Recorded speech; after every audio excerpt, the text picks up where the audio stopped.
The scale of the crisis has been clear for years. Hundreds of Indigenous women murdered or missing. Aboriginal women made up 21.8% of the cases tracked. If you stay home on reserve, you have a good chance of being killed, raped, or beaten by a fellow member of your community. It's almost 1,200. If these are white women, that we would have a national inquiry, does that go to an almost institutional racism in this country? The year is 2015. In over 3 decades, Canada has lost over 1,200 of its Aboriginal people in missing and murdered cases. For years, the names and faces of those victims have been hidden amongst other files, kept away from the public's eye. And finally, their stories and faces are beginning to surface. Will be the creation of a national public inquiry into missing and murdered Indigenous women and girls. My name is Levi Marshall. I'm a Mi'kmaq teen living off reserve in the city of Halifax, Nova Scotia. I, as most Canadians, have watched as our people have made progress into the movement of creating awareness for our taken brothers and sisters. But I know that big things cannot be achieved alone, which is why I want to help. This is a crisis in our country that affects our people, not just one lone race.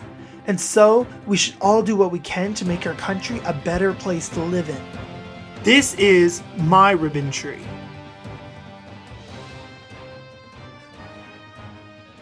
I want to inspire others to join in on the movement.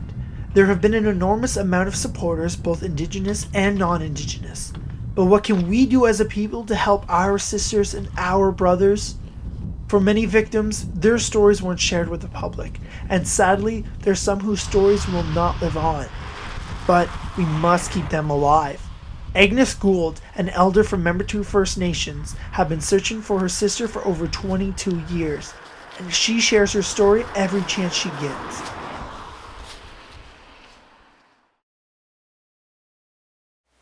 And then that's when I saw more bruises on her.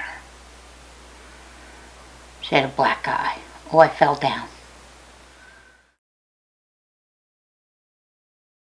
My name is Agnes Gould. That is my given birth name.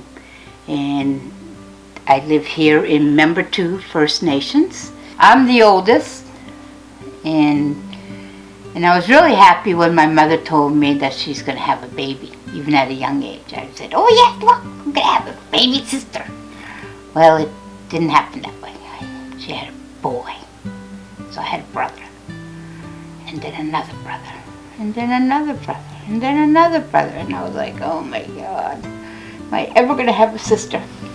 And then she came home Easter Monday.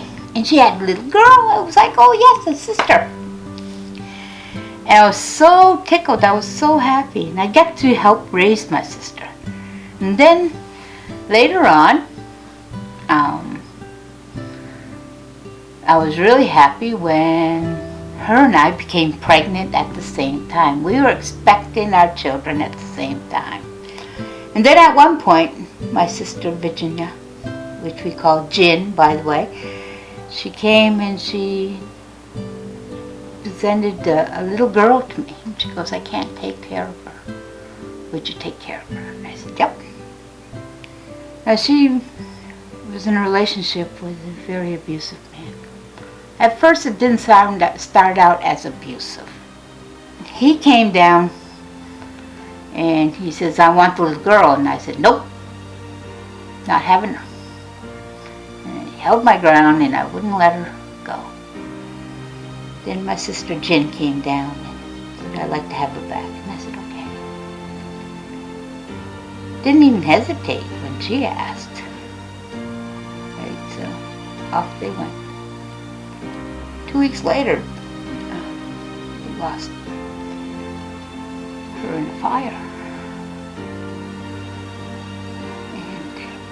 And, my sister was very brave. And then that's when I saw more bruises on her. She had a black eye. Oh, I fell down. I go to powwows and I go to traditional gatherings, and I was in a sweat lodge. I was conducting the sweat. During the third round, we were praying for bodies. One had a cold, so they was asking for help with the cold. And I started to get blows to my body,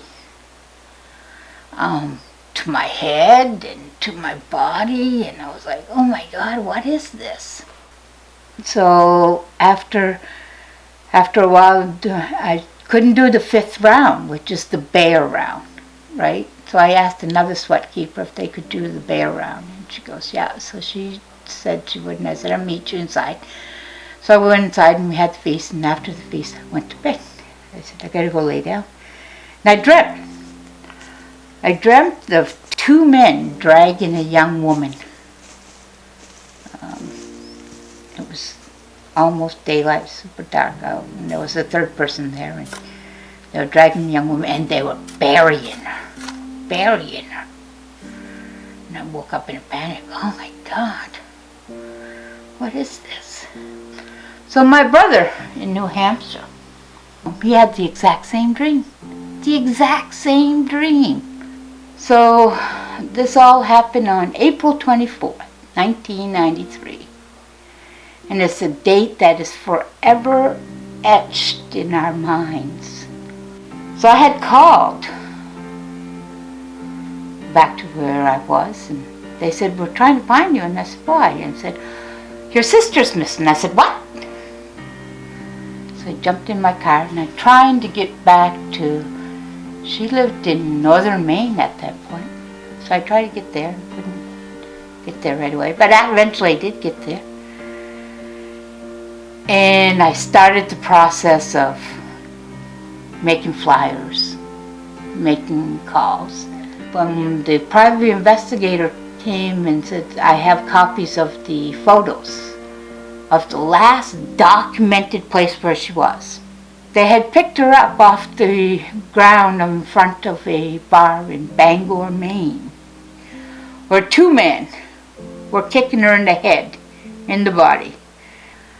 The police had come and picked her up off the ground, and they had taken off, and they had transported her to the Eastern Maine Medical Center to be worked on. While they were working on her, another victim had come in of violence, but of a gunshot wound. So that's a little more precedent than my sister's case. So when they were working on him, they turned around and she had disappeared. None of it added up. But according to the men that beat her up, that must have what transpired, because they said that the story doesn't make sense. Her children are all grown up. They were taken away. No contact was allowed. But I said, someday they're going to walk through the door. So through the wonderful world of Facebook, I have reconnected with my nieces and my nephews. And all our family have gotten together during the third week of August every year. We still do a physical search. Then we gather at a powwow up in northern Maine. And we do what is called a talking circle, healing talking circle. Her children will never feel the warmth of, how are you doing? How are you, Gwiz? Tell me about your day. Or you'll get over your first heartbreak. The only thing that the children get every year now is in April, the detective still comes to them and still asks them, have you seen your mother, or have you heard from your mother? So that's our picture.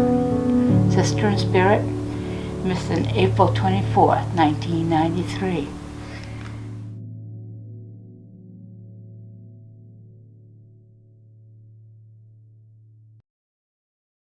I've come to realize that sometimes we think of a problem as if it'll happen to everybody else but us. I have a family who I love with all of my heart, and I'm guessing so do you.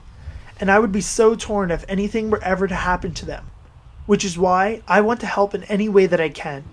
Some may question just how one may do that, but if you look around you, there's always those who are unaware of what's transpiring in their own country, and by the simplest of projects, you can change just that. A group of Aboriginal students from Sackville High School have started their own initiative called the Footprint Project to bring attention to high schoolers about the distressing number of missing and murdered Aboriginal peoples in Canada. The Footprint Project basically is a project we created to create awareness about the missing and murdered Aboriginal people in our country. And we wanted to make a project that created awareness in high schools, because there's a lot of people here in high schools who are off reserve that don't know about this problem that's happening in their own country. Teresa Muse, the Aboriginal support worker for Sackville High and their feeder schools, brought the idea to her students in October of 2015. The youth has been instrumental in this project because I couldn't do it all by myself.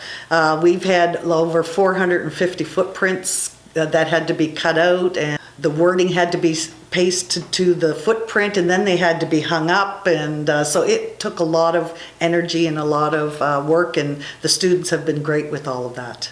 Everybody can take something out of this, whether it's maybe someday they'll start their own initiative to help missing and murdered Aboriginal people, and hopefully if other schools and other people across the country are doing this, then maybe someday we won't have this problem. This has been Stephanie Perry for Student News, Sackville, Nova Scotia. Today, I want to go out and begin my own initiative, inspired off a project created at West which had red ribbons tied onto bridges in their town. I've cut 50 individual red pieces of ribbon to tie onto a tree, like you would tie a string onto your finger to prevent you from forgetting. In this case, it's to prevent people from forgetting those lost. In the Mi'kmaq culture, trees are believed to possess the spirit of the women, seen as the trees have a direct relationship with Mother Earth herself. So I think we found our tree. So I'm just going to take the ribbons and put it on and hope for the best.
So this is our last ribbon for the tree, and there, it's done. And that's our 50 ribbons.